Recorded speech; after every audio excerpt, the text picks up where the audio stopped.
If I could go back to when I was looking for internship and when I started my internship, there are so many things I would have asked about, things that nobody really talks about unless you ask them. And if you're a new nurse graduate trying to transition from nursing school, different experience into the corporate nursing world, hospital experience, I think you should really watch this video because I mean, I wish somebody actually told me these things. So yeah, welcome to my channel. If it's the first time of seeing me, hi, hello, my name is Cynthia. I'm a registered nurse, a registered midwife, and I'm currently doing my internship in Nigeria. So yeah, I'm the best person to tell you these things. Trust me, I am 5 months into my nursing internship. Here are a few things I wish somebody actually did tell me. Number one and most important, I think this should be like basic knowledge. People judge book by the cover. The way you dress, the way you appear, the way your scrubs, the way you appear basically is going to affect the experience you're going to have all through your internship with your colleagues, with your for other healthcare team, with the patient relative. They're going to look at you, they're going to weigh you, they're going to size you up. The way you look is going to make them think that, oh, this person knows what they're doing, or this person does not know what they're doing. And even with your whole nurses and the whole healthcare team in general, there are ways that they speak to you. There are ways that they would send you all those things that you hear. Oh, they send you to go and buy something. My dear, if you appear good, if you look pure and proper, if you always look put together, they will think twice before sending you all those unnecessary messages. Because in actual sense, they shouldn't be sending you those messages. You're at work, same way they're at work, so they don't have authority over you except it's things that has to do with your work. Always remember that. Second thing on the list is that patients and patient relatives are not your friends. The fellow healthcare workers, they are not also your friends. Trust me. I'm hammering on patient and patient relatives are not your friend because they are going to throw you under the bus at any slightest opportunity they get, so long as it benefits them. I don't want to come in here and share experience, but just one thing, right? There was a time where somebody was a nurse was they were cleaning wounds and they were like, oh, the person that was cleaning this wound didn't clean it well. Just kind of side comment. And the lady was there listening. When she left, she came back and was like, "Oh, that other nurse came to come and tell her that the person that cleaned her wound not clean well, so she's not going to be allowing the other person to come."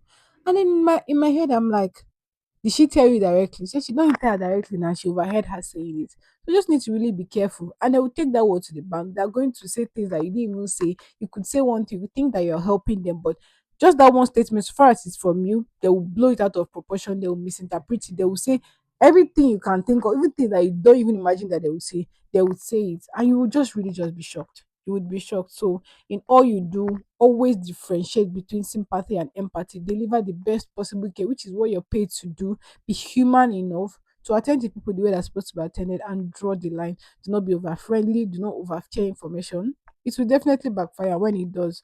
Don't say I didn't warn you. Don't say that. And the third thing I want to talk about is that in the healthcare world, there are people that play God complex. And there's high tendency that you might fall into the trap of inferiority complex. And when that happens, don't ever allow that to be you. You don't know everything. Nobody knows everything. Even nurses that are in different specialties, they don't know everything, right? You know things that are specific to you. And this period is a learning period. Just always take it like that. There are people that are going to want to ride over you just because they feel they know more than you. Don't allow it get to you. One thing I always do is that when I know that oh people are asking me questions, they're not asking me from a point of oh they want to enlighten me, oh you don't know this thing, let me teach you. They're asking me from a point of oh, you don't even know this. What I did here? And they want to shout. I just tell you that, or I don't even make an attempt. I just tell you, I don't know it. And that's the best you can do is shout. So I won't give you that energy. I won't even stress myself. Even if maybe I have an idea about it.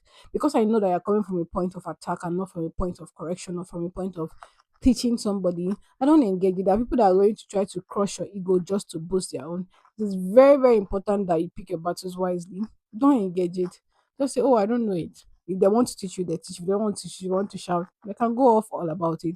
Rather than you say something that maybe you might just be making an attempt and they're going to use that attempt and embarrass you in the whole unit, basically. There are people like that. And just try your best to avoid them and take it with a leap of what joy and happiness that a wrong mistake is a time to learn. There's no worse it can get genuinely, and there's no how worse it can get. You only get better with time, and this is part of the learning process. Embrace it. Another point that I'm going to be mentioning is peculiar to ladies in healthcare: enforced strict boundaries. There's being friendly, there's being cordial. Be cordial. Friendliness has never ended anybody in a good place. I just need you to always remember that there's a thin line between being friendly and being cordial. Always be cordial. There's nothing friendliness can get you gain in that healthcare team. Trust me. There are tendencies that you might be sexualized in form of a joke, or in worst case scenario, you might actually be insulted if you refuse whatever advances that is being made towards you. It could be the worst of people that you even think of. I promise you. Down to the cleaners, there are people that don't just read the room, they don't know their mates. Sorry to say, but that's the word I'll use and say. The people that are older than you, there are people that are your age, there are people that are older than, but they don't care. They are going to approach you because you're in the same system with them. So when you're always shining to them, you're always doing chiki chiki chiki chiki, you're going to give them room to embarrass you. Make yourself, what is the word? Attach high value to yourself. When you carry yourself with so much respect, in turn, people are going to respect you. Anytime I feel any of disrespect from somebody, I always mirror it down to myself because I must have acted in a way that made you think it's okay to disrespect me. Because if I've not given you any reason to think that, I'm sure you would not even in your life think of him disrespecting me. So whenever people disrespect me, especially in the work setting, I just take back, sit down and relax. I'm like, somehow I shall brought this thing upon myself because if I was not shining it with you, all these things would not be here. So yeah, I honestly don't even know what number we're in, but let's keep going. Another thing I've learned is that I think I prefer those tough units. Yeah, it actually toughen you as much as it's stressful. Don't start with calm units. Start with the pray you start with the tough ones. That way they know that, oh, you're new. The first month, second month, you're new. There's going to be a teaching process, especially when you're new. But when you stayed like 4, 5 months, 6 months, and you're going to a tough unit and you're acting like very, I don't know the word to use, right? They're going to be telling you like, when were people not employed?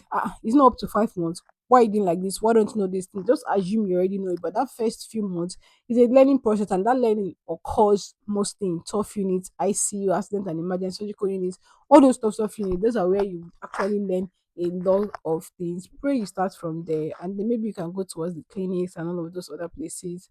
They are more calm, they are more subtle, no much stress, but you won't learn a lot of things. So yeah, actually pray that you start in those tough units. They toughen you up and they make you better, and you just enjoy your whole experience because your hand is strong in the process. One more thing I need to chip in is that advocate for yourself. People know the right things. People know they should do, or people know how they should behave towards you.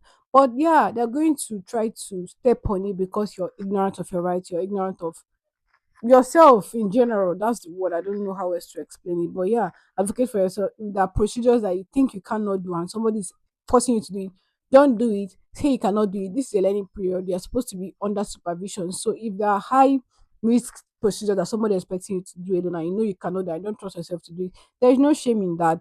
Tell the person you cannot do it, don't do it, no matter the person insists. And if they take it up with authorities, stand on your grounds. You're not supposed to be doing those kind of things alone, unassisted. So yeah, or they're telling you to carry out procedures without gloves, without masks, all those unnecessary things they do sometimes. Don't agree to it. Don't succumb to it. Tell the person you're not going to do it. You cannot come to care for people and now be the person that they're going to be caring for in the nearest future. Protect yourself like mad. Protect yourself. Guide yourself generously and don't let anybody use you. Thank you. And last but definitely not the least, it gets better with time. You're going to be better, I promise you. The level of confidence I have now from the time that I started, it's if it was here, it's here now. Like I'm way better than where I'm coming from. And I'm grateful for that. So it's a learning period. It's embrace it. You'll get better, I promise. There's no way if you're really interested in learning nursing, learning the actual practical nursing, not the one they taught you in school, the whole two different things. Learning it and you come in with your mind and you spend 5, 6 months and there'll be no improvement in your life. You'll testify to it in the nearest future. But for now, enjoy the process, embrace the process. You'll get better with time. It's okay to feel nervous, it's okay to be anxious about the unknown. I mean, it's a first time. Nobody has ever done it before. Even me, before I did it, I had not done it before. So everybody experiences that. So embrace it and enjoy your journey. I hope I see you in the next one. Bye.